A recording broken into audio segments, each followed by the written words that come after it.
EU sanctions 22 Myanmar officials, gas company, over abuses. The European Union is imposing sanctions on several top officials in Myanmar and on a lucrative state-owned oil and gas company that has helped fund the military that overthrew the country's elected government a year ago. Brussels. The European Union on Monday imposed sanctions on several top officials in Myanmar and on a lucrative state-owned oil and gas company that has helped fund the military that overthrew the country's elected government a year ago. The bloc imposed asset freezes and travel bans on 22 people and slapped restrictive measures on 4 entities, including state-owned and private companies.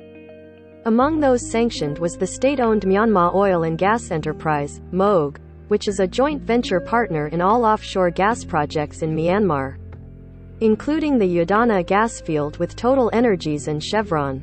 Last month, Total and Chevron said they were exiting Myanmar amid rampant human rights abuses committed by the military. The sanctions on MOG come after a long campaign by human rights groups within Myanmar and around the world, who argued that sanctioning MOG would cut off a significant source of the military's funds.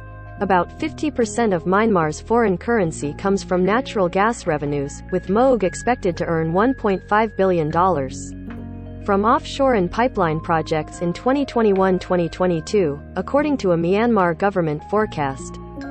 Prior rounds of US and European sanctions against the Myanmar military have excluded oil and gas. The Udana field supplies gas to Myanmar and neighboring EU headquarters said in a statement that the bloc is deeply concerned by the continuing escalation of violence in Myanmar and the evolution towards a protracted conflict with regional implications. Since the military coup, the situation has continuously and gravely deteriorated. John Sifton, Asia Advocacy Director of Human Rights Watch, applauded the EU's decision, noting that the sanctions against MOG were particularly important, given how crucial the company's revenues are to the military.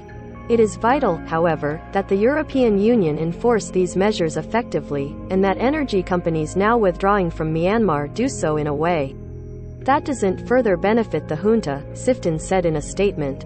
The European Union must implement these measures in ways that ensure that energy companies' shares in oil and gas operations are not simply transferred or relinquished to junta-controlled entities, an outcome that would only enrich the junta further. Widespread non-violent protests in Myanmar followed a February 1, 2021, military takeover that ousted the elected government of Aung San Suu Kyi. An armed resistance grew after peaceful protests were put down. The country now faces an insurgency that some experts characterize as a civil war. More than 1,500 civilians have been tortured to death or killed in the violence, many of them in attacks in rural areas by security forces, including airstrikes. The 27-country bloc has now imposed sanctions on a total of 65 people and 10 entities, which are usually organizations, agencies, companies or banks. Associated Press writer Kristen Gelino in Sydney contributed to this report.